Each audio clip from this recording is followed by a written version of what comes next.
یہ انتقام یہ لوگ یورپ سے اور امریکہ سے عیسائیوں سے بھرپور طریقے پر لے چکے ہیں۔ شرم اور حیا نام کی کوئی شے نہیں ہے، عصمت و عفت کا کوئی حساب نہیں، کوئی ذکر ہی نہیں۔ اور گواہیاں کیا ہیں؟ پریزیڈنٹ کلنٹن نے کہا تھا 2 سال پہلے یا 3 سال پہلے، وہ جو ان کی اینوئل سپیچ ہوتی ہے، State of the Union address, اس نے کہا تھا عنقریب ہماری قوم کی اکثریت حرام زادوں پر مشتمل ہوگی۔ یہ حرام زادے کا لفظ میں نے ترجمہ کیا ہے born without any wedlock. ایک تو ہوتا ہے ایک مرد اور عورت کی شادی ہوئی ہے، نکاح ہوا ہے، پھیرے پڑے، کچھ بھی ہوا ہے، لیکن اعلانیہ طور پر وہ اب شوہر اور بیوی کی حیثیت سے ہے، تو ان کی اولاد ہو رہی ہے، جائز اولاد ہے۔ ایک بغیر شادی کی اولاد ہو رہی ہے تو یہ حرامی ہے، حرام زادے ہے۔ انہوں نے کہا کہ ہماری قوم کی اکثریت حرام زادوں پر مشتمل ہے۔ ہومو سیکسولیٹی، لیسبینز، گیز، اور بالکل ڈکلیئر کرتے ہیں، پادری ڈکلیئر کرتا میں گے ہوں، سینیٹر ڈکلیئر کرتا میں گے ہوں، انہیں کوئی شرم ہی نہیں، اس کے اندر کوئی حجاب نہیں، اعتراف کرنے کے اندر کہیں بھی کسی طرح کی رکاوٹ نہیں، ہچکچاہٹ ہی نہیں۔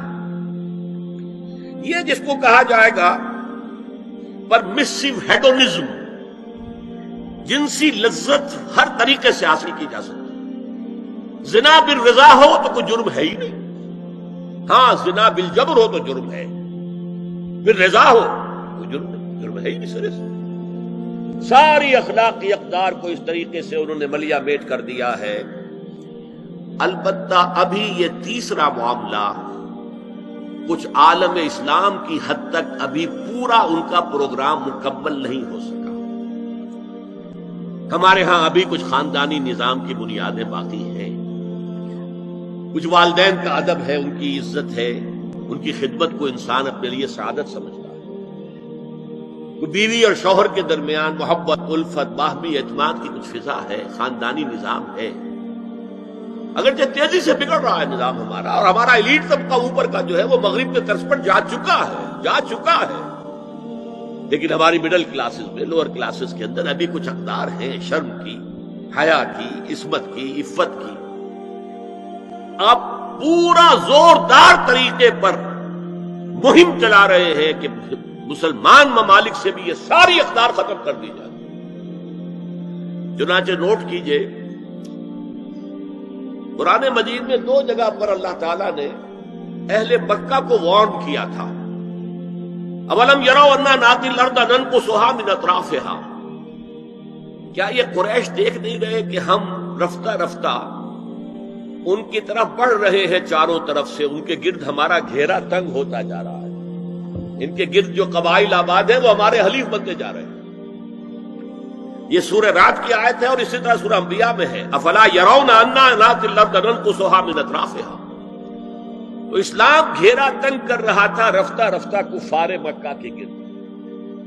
آج یہ برعکس ہے کہ یہ مغرب یہودیوں کی سازش کے تحت اور امریکہ کی عظیم قوت کو استعمال کرتے ہوئے، سول سپریم پاور آن ارتھ، آج یہ ہمارے گرد گھیرا تنگ کرتے چلے آ رہے ہیں کہ ہمارا معاشرتی نظام بھی تلپٹ ہو جائے، درہم برہم ہو جائے، ہماری اقدار بھی ختم ہو جائیں، ہمارے ہاں بھی عورت اور مرد بالکل برابر ہونے کے مدعی ہو کر میدان میں آ جائیں، عورت مرد بن جائے، مرد عورت بن جائے، مردوں کی شادیاں ہو جائیں کہ ایک مرد شوہر اور ایک مرد بیوی، اور رجسٹر ہو جائے شادی، لیسبینز کی شادیاں ہو جائیں کہ ایک عورت شوہر، ایک عورت بیوی، اور رجسٹر ہو جائے شادی۔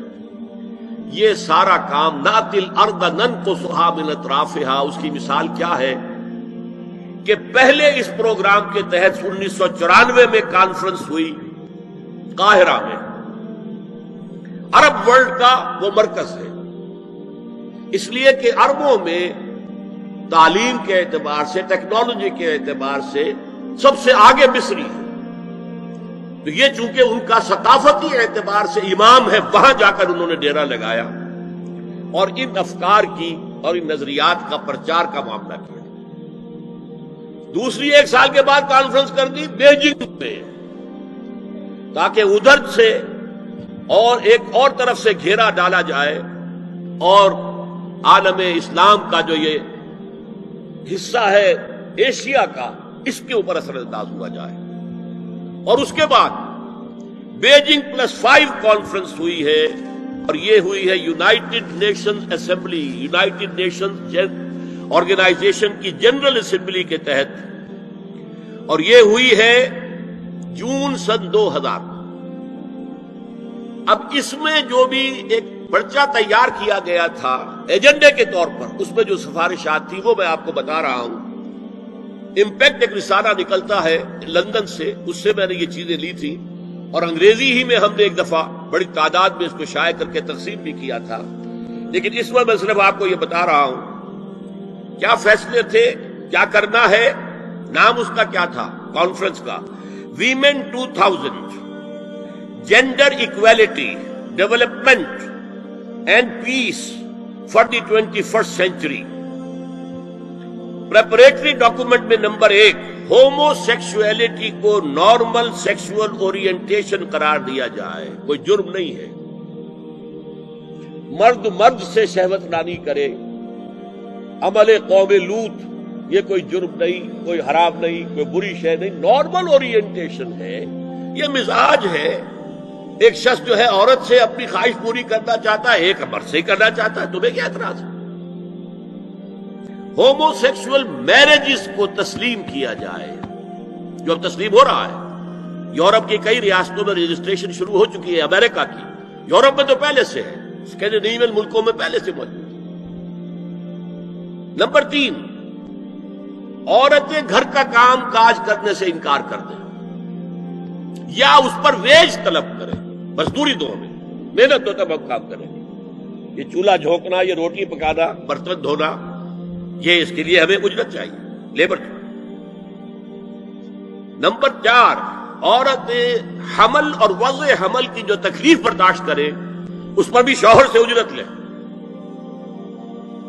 نمبر 5 اگر کسی وقت کسی عورت کی طبیعت آمادہ نہ ہو ہم بستری کے لیے اور شوہر مجبور کرے تو اسے میریٹل ریپ قرار دیا جائے. یہ زنا بالجبر ہوگا جس کی سزا دی گئی. شوہر اور بیوی کا معاملہ ہے، وہ بیوی کی طبیعت کسی وجہ سے آمادہ نہیں ہے اور شوہر انسسٹ کر رہا ہے تو یہ میریٹل ریپ، شادی شدہ ریپ، شادی شدہ لوگوں کے مابین زنا بالجبر شمار ہوگا. نمبر 6 پروسٹیٹیوشن کو ایک باعزت پیشہ مانا جائے اور ان کو پروسٹیٹیوٹس نہ کہا جائے بلکہ سیکس ورکرز، سیکسول ورکرز.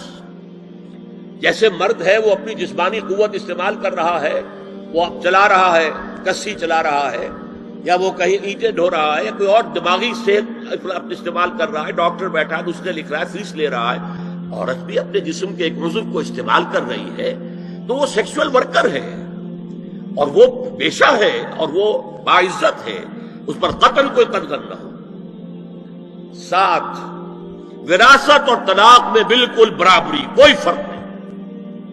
اب یہ خاص چیز تو معلوم ہوتا ہے کہ اسلام ہی کو ہدف بنا کر انہوں نے ایجنڈے میں شامل کیا. اس کا نام ہے سوشل انجینئرنگ، معاشرتی تعمیر نو. پرانی تعمیر، وہ جو مولانا روم نے کہا تھا کہ اگر کوئی پرانی عمارت ہے نئی بنانی ہے تو پہلے گرانی پڑے گی.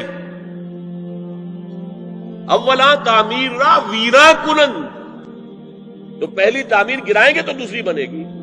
لہذا یہ سارا سٹرکچر جو ہے سوشل، یہ ختم کر کے یہ نئی سوشل انجینئرنگ ہے جو ہمیں کرنی ہے، اور اس کا سب سے بڑا ٹارگٹ عالم اسلام. اب اس میں دوسری بات سنیے، یہ کام تو سن 2002 سے بلکہ اس سے پہلے 94 میں، پھر 95 میں، پھر 2000 میں، یہ 3 کانفرنسیں ہوئی. ایک اب نیا آیا ہے شوشا، اور وہ کیا ہے؟ رینڈ کارپوریشن ہے امریکہ کی ایک بہت بڑا تھنک ٹینک، سب سے بڑا، سب سے اونچا. اس کی سفارشات جو ہیں وہ محکمہ دفاع کو جاتی ہے، خارجہ محکمے کو جاتی ہے، اور ان تھنک ٹینکس کے مشوروں پر اور تجاویز پر لوگ عمل کرتے ہیں. حکومت جو ہے ان کو غور سے دیکھتی ہے، عمل کرتی ہے. اب انہوں نے مسلمانوں کا تجزیہ کیا ہے کہ مسلمان 4 قسم کے ہیں، سب ایک طرح کے نہیں ہیں۔ بہت غور سے سننے کی بات ہے، 80 صفحات کی رپورٹ ہے، جن حضرات کے پاس ہے انٹرنیٹ وغیرہ کا وہ نکال سکتے ہیں، پڑھے پوری کی پوری۔ میں خلاصہ دے رہا ہوں۔ کہتے ہیں نمبر 1 ہے فنڈامنٹلسٹ، اور فنڈامنٹلسٹ وہ ہیں کہ جو اسلام کو صرف مذہب نہیں دین سمجھتے، جو یہ سمجھتے ہیں کہ اسلام صرف عقیدے، عبادات اور رسومات کا نام نہیں ہے، بلکہ اسلام ایک پولیٹیکو سوشو اکنامک سسٹم ہے، ایک نظام ہے، اجتماعی نظام ہے۔ کہا یہ ہمارے دشمن نمبر 1 ہے، انہیں ہم نے ہر قیمت پر ختم کرنا ہے۔ They are the biggest challenge to our civilization, our culture, our system. ہماری تہذیب ان کے سب سے بڑے دشمن کے۔ نمبر 2 ٹریڈیشنلسٹ ہے، روایت پسند۔ یہ ہمارے علماء جو قال اللہ و قال رسول میں ہے، فقہ حنفی پڑھ رہے ہیں، یا کوئی اہل حدیث ہے تو کچھ اور چیز پڑھ رہے ہیں وغیرہ وغیرہ، ان کا اصل جو مسئلہ مشغلہ ہے وہ دارالعلوم ہے، پڑھنا پڑھانا ہے، مساجد میں خطبہ دینا ہے، امامت کرانی ہے۔ اس سے آگے کا ان کے سامنے خود تو کوئی کانسیپٹ نہیں ہے، لہذا یہ ہمارے لیے خطرناک نہیں ہے۔ They are no challenge to us. لیکن اگر کبھی وہ فنڈامنٹلسٹ کے ساتھ مل گئے تو پھر بہت خطرناک ہے۔ کیوں؟ ان کے پاس عوام تک رسائی کا بہت بڑا ذریعہ ہے۔ ہر جمعے کو ایک اجتماع ہو رہا ہے، جلسہ ہو رہا ہے۔ چھوٹی سی جلسی کرنی ہو تو ہزاروں روپیہ خرچ کرنا پڑتا ہے، اشتہار ہے، پوسٹر ہے، فلاں ہے، چاہے وہ چھوٹی سی جلسی ہو۔ اور یہاں لوگ چلے آ رہے ہیں نہا دھو کر، کپڑے بدل کر، اچھے عطر بھی لگا کر آ رہے ہیں، کچے دھاگے سے بندھے ہوئے، تو ان کے پاس تو بڑا ذریعہ ہے۔ یہ اگر فنڈامنٹل کے ساتھ مل گئے تو بہت خطرناک ہے۔ لہذا ان کے لیے تو یہ ہے کہ اولاً تو ان کو ایک دوسرے سے دور رکھو، اور جو ٹریڈیشنلسٹ ہیں انہیں اپنے باہمی جو مسلکی اختلافات ہیں، فرقے وارانہ اختلافات ہیں، ان کے اندر بزی رکھو، شوشے چھوڑتے رہو تاکہ وہ اسی بحث کے اندر مناظرے بازی میں لگے رہیں۔ تیسرے انہوں نے کہا ماڈرنسٹ ہے۔ یہ وہ لوگ ہیں کہ جو اسلام کی ایک تعبیر جدید کر رہے ہیں اور اسے ہماری تہذیب کے ساتھ ہم آہنگ، کمپیٹیبل بنا رہے ہیں۔